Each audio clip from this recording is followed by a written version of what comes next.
বলি ঘাটাল কেন্দ্রে দীপক অধিকারীকে জোড়া ফুল চিহ্নে ভোট ঘাটাল কেন্দ্রে লোকসভায় জোড়া ফুল চিহ্নে দীপক অধিকারীকে ভোট নাম ঘোষণা হওয়ার আগেই দেবের সমর্থনে প্রচার শুরু সবং ব্লক তৃণমূলের। ইতিমধ্যে ঘাটাল লোকসভা কেন্দ্রে বিজেপির তরফে প্রার্থীর নাম ঘোষণা করা হয়েছে। তৃণমূলের তরফে যদিও এখনো পর্যন্ত কারোর নাম ঘোষণা করা হয়নি, তার আগেই ঘাটাল লোকসভা কেন্দ্রে তৃণমূলের প্রার্থী হচ্ছেন দেব। তারই সমর্থনে প্রচার শুরু করল সবং ব্লক তৃণমূল কংগ্রেস। মঙ্গলবার বিকেল 5টা নাগাদ ঘাটাল লোকসভা কেন্দ্রে তৃণমূলের প্রার্থী দেবের নামে ভোট প্রচার করতে দেখা গেল সবং ব্লক তৃণমূল কংগ্রেসের নেতৃত্বদের।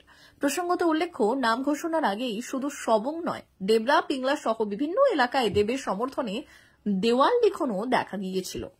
কেন নাম ঘোষণার আগে প্রচার, কি বলছেন সবং ব্লক তৃণমূল কংগ্রেসের সভাপতি আবু কালাম বক্স, শুনুন। আগামী লোকসভা কেন্দ্রে ঘাটাল কেন্দ্রে দীপক অধিকারীকে জোড়া ফুল চিহ্নে ভোট ঘাটাল কেন্দ্রে কাজের মানুষ দীপক অধিকারীকে জোড়া ফুল চিহ্নে ভোট ভোট দেবের কোনখানে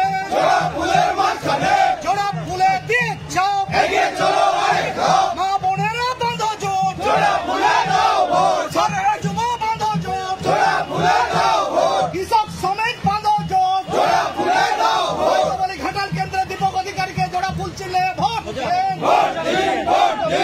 ঘোষণা হয়নি, বিভিন্ন জায়গায় আপনারা দেওয়াল লিখন করছেন, আজকে আবার দেবের নামেই প্রচার শুরু করে দিয়েছে, কি বলবেন? আমরা ইতিমধ্যে আমাদের নেত্রী বাংলার মুখ্যমন্ত্রী মমতাময়ী মা মমতা ব্যানার্জি বলেছেন দেবকে প্রার্থী হতে হবে, এবং দীপক অধিকারী বলেছেন দিদি বললে আমি প্রার্থী হব। আমরা 100% বিশ্বাস দেব প্রার্থী হবে। তার সমর্থনে আমাদের ঘাটাল সাংগঠনিক জেলার কোন ব্লক কী করছে আমি জানি না, সবং ব্লক অনেক আগে দেওয়াল লিখনও করেছে। আজকে আমরা দেবের সমর্থনে মিছিলে শুরু করে দিয়েছি। মানে এখনো তো ঘোষণা হয়নি, এটা কেন? না, দিদি বলে দিয়েছেন দেব তোমাকে প্রার্থী হতে হবে। দিদি বলা মানে এটাই আমাদের কাছে বেগবাদ্য, এর বাইরে আর কোনো কথা হতে পারে না।